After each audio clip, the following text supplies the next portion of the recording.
Let's talk about socialization. Socialization is the lifelong process through which we learn how to be members of society. It's how we absorb the norms, values, beliefs, and behaviors that shape our everyday actions.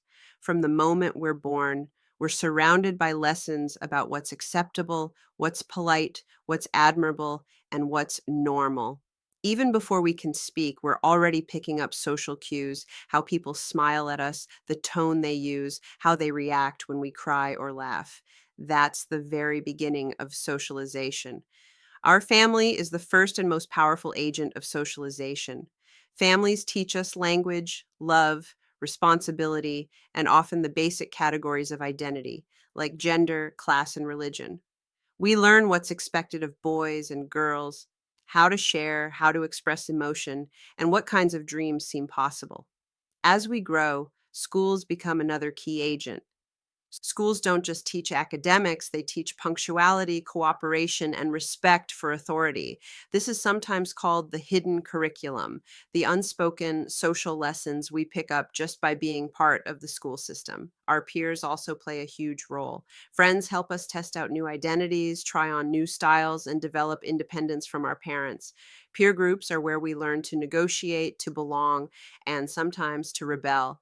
The media is another agent that's grown incredibly influential. Television, movies, and especially social media teach us cultural scripts about beauty, success, and popularity. Media doesn't just reflect culture, it actively shapes how we understand ourselves and others. And socialization doesn't stop in childhood. As adults, we keep learning and adjusting. When we start a new job, move to a new city, or join a new community, this is called resocialization, the process of learning new norms and unlearning old ones to fit new situations.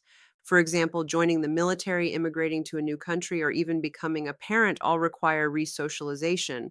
Sociologists study socialization because it helps explain how societies maintain stability. If everyone suddenly stopped following norms, there would be chaos. But socialization also leaves room for change. When new generations question old lessons, society evolves. So, in a way, socialization is how society writes itself into us and how we, through our choices and reflections, help rewrite society in return.